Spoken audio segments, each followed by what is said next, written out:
Olá, turma.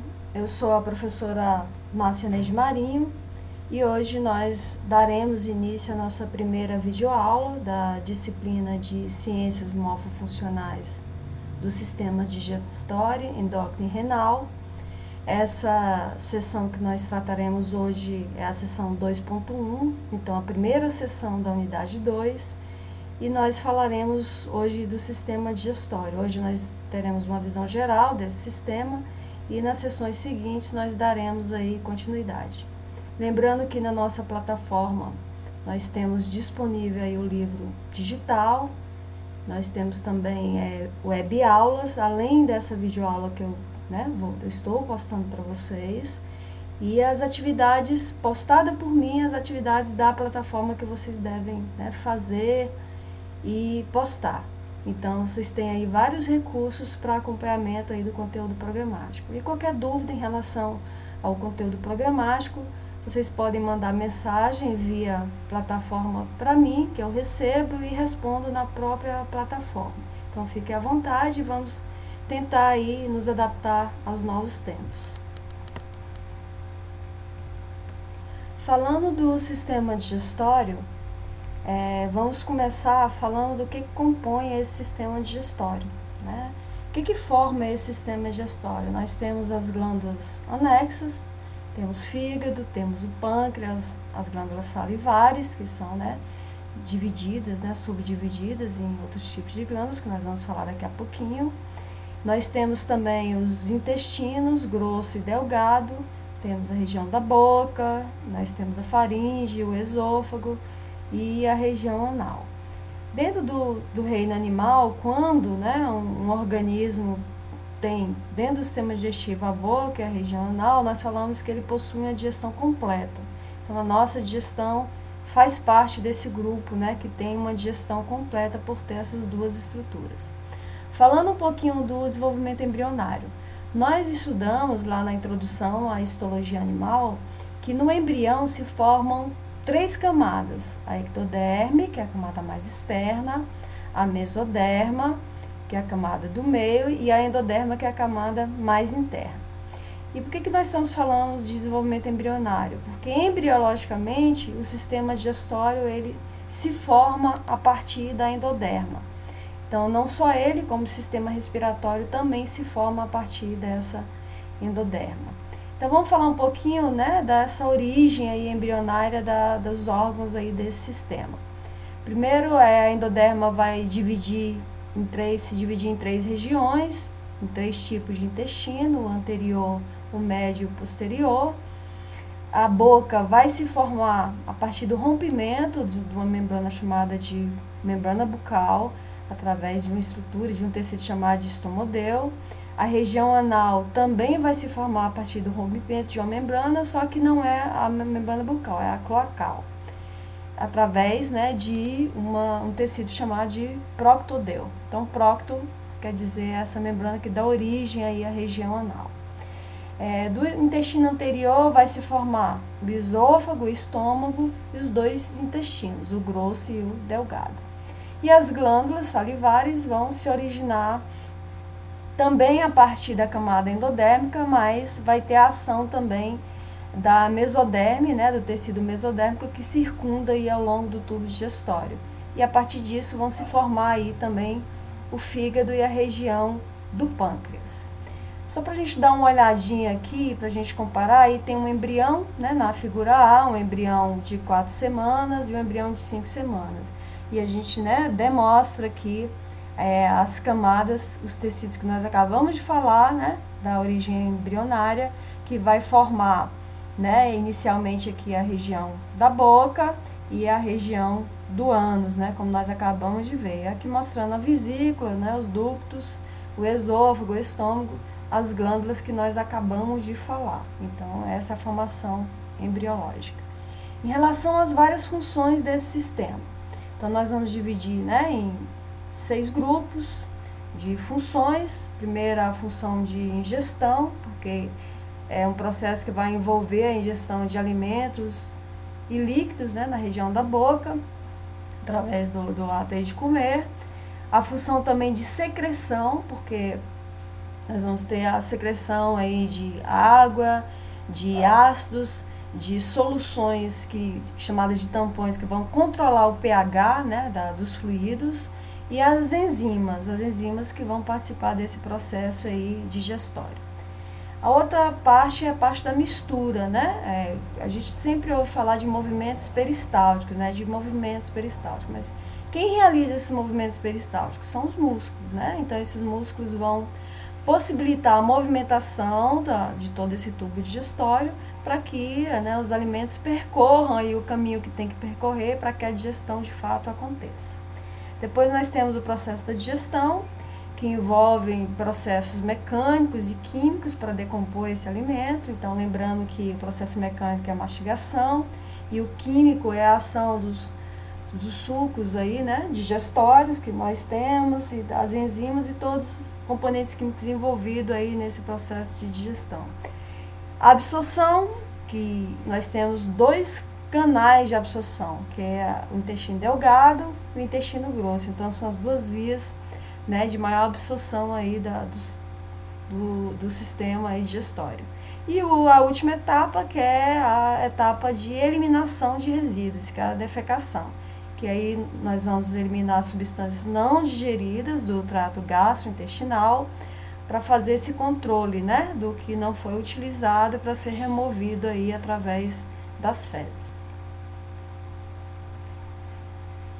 Agora vamos falar um pouquinho da região da boca, né? Do algo chamado boca. Primeiro que nós sabemos que a digestão ela inicia na boca, né? Mas o que tem nessa boca lá de tão importante, né? Primeiro é a porção inicial desse tubo digestório, tem uma sequência, né? Que esse bolo alimentar vai seguir. Qual é a sequência? Boca, região do esôfago, estômago, os intestinos e vai chegar na região anal, conforme as funções que nós acabamos de ver naquela sequência. Então, essa boca vai ser revestida de células pavimentosas estratificadas, sem queratina, que é uma proteína. Então, esses tecidos, né, que revestem a região da boca são tecidos epiteliais. Nós sabemos que os epitélios eles têm essa função, né, de absorção, de revestimento dos órgãos, dos sistemas. Então, aqui é só um dos tipos de epitélio. Na cavidade bucal nós temos os dentes, temos a língua, as glândulas salivares e no que a gente chama de céu da boca são os palatos, né? O palato duro e o mole que forma aí a cavidade, o teto da cavidade bucal. A região dos lábios, das bochechas também são revestidas por conjuntos, né, de epitélios, então tecidos epiteliais também de revestimento. E vão auxiliar aí no processo de mastigação, que é a digestão mecânica desses alimentos, né? Que é a trituração, a gente rasgar o alimento, triturar, então isso envolve a mastigação mecânica dos alimentos. Em relação aos palatos, é formado por um músculo estriado, esquelético. Nós temos também glândulas mucosas, porque nós sabemos que a boca produz, né, várias mucosas para facilitar o processo de digestão. E temos os nódulos linfóides, que são nódulos que vão atuar no sistema de defesa aí dentro do processo do sistema linfático. Em relação aos dentes, nós temos 32, né, o sistema de dentição completa. Então, antes de falar dos tipos de dente e das suas funções, vamos falar das papilas gustativas. Essas papilas vão servir para a gente perceber, né, ter essa sensibilidade para reconhecimento dos sabores, então azedo, amargo, então a percepção aí desses sabores. Então nós temos mais papilas na região da língua, mas também tem outras papilas que estão também distribuídas na região do nariz.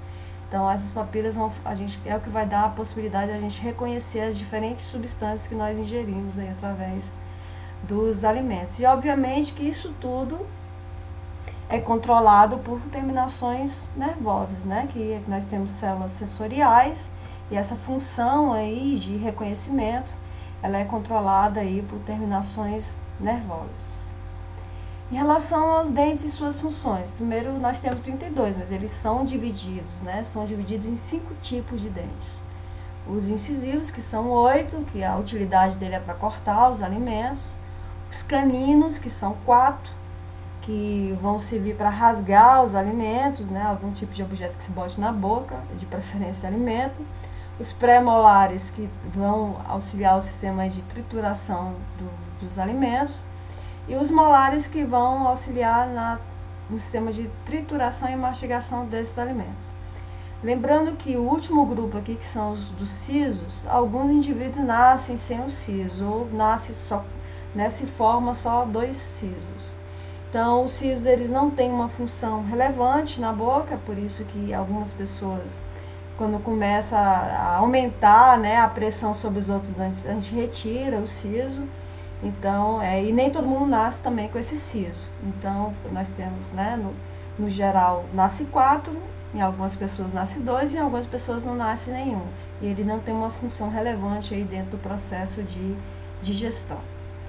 Em relação às glândulas, nós vimos, né, lá inicialmente na primeira figura, que as glândulas fazem parte desse sistema digestório, e dentro disso elas têm funções aqui bem relevantes. Então, aí as glândulas sublinguais, submandibulares e parótidas. Para que servem essas glândulas? As funções, né, dessas glândulas, elas vão produzir secreções, mas para que vai servir essas secreções, né?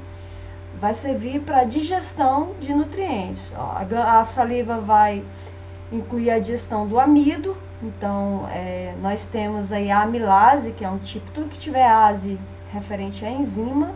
Então, a amilase é uma enzima que vai digerir aí o amido produzido aí, né? Essa enzima está lá na composição da saliva, e vai digerir também os lipídios através da enzima chamada de lipase. Então, essas enzimas salivares vão auxiliar a digestão tanto do amido como também do lipídio, né, que estão aí, são nutrientes que estão envolvidos aí no processo, são macronutrientes, né, nos nossos alimentos.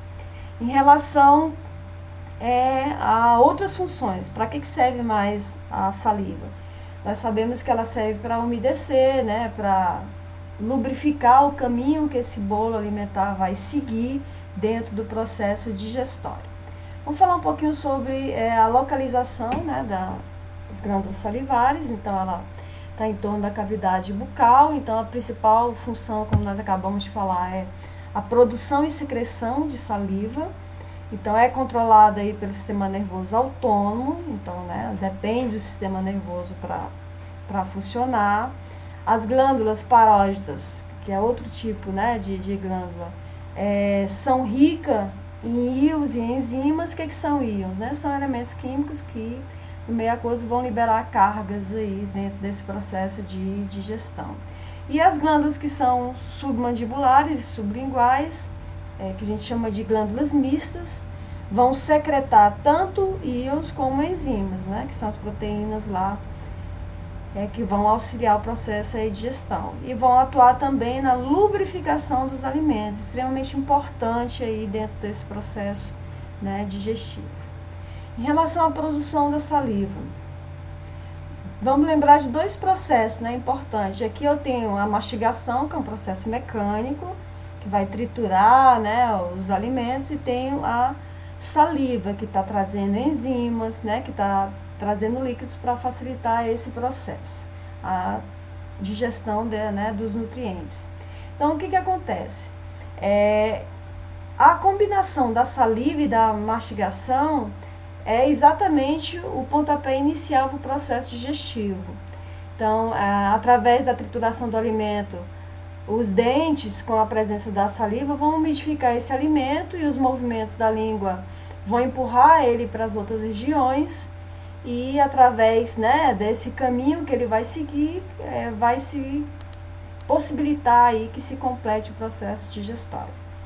O alimento, ele vai estimular, o bolo alimentar vai estimular os mecanorreceptores da boca. O que são isso? São receptores que vão responder aos estímulos mecânicos, né, para poder a digestão acontecer. Então, depois que o alimento vai estimular, né, esses receptores, essa sensibilidade desses receptores, vai se iniciar o reflexo que a gente chama de orogástrico, né, que é da boca e do estômago. Então, vai estimular a produção de secreções do estômago para que a digestão continue acontecendo. Então, o que acontece? Mesmo antes desse estômago receber esse alimento, o tecido gástrico já está protegido para receber, porque, né, nós temos que ter essa proteção natural para que esse suco chegue e dê continuidade aí à digestão. Então, olha só, gente, na próxima videoaula nós vamos detalhar, né, sobre a anatomia e fisiologia dos intestinos, vamos falar do estômago e suas funções e vamos falar também das patologias associadas. Lembrando que existem várias disfunções dessas glândulas salivares que podem acontecer. Você pode ter tumor benigno e maligno em relação a essas glândulas. Então, em relação a isso, né, você pode ser submetido a um processo cirúrgico para fazer essas correções, para que você tenha o processo digestório aí funcionando de forma adequada. Na próxima aula nós daremos continuidade aí ao conteúdo. Até breve. Forte abraço.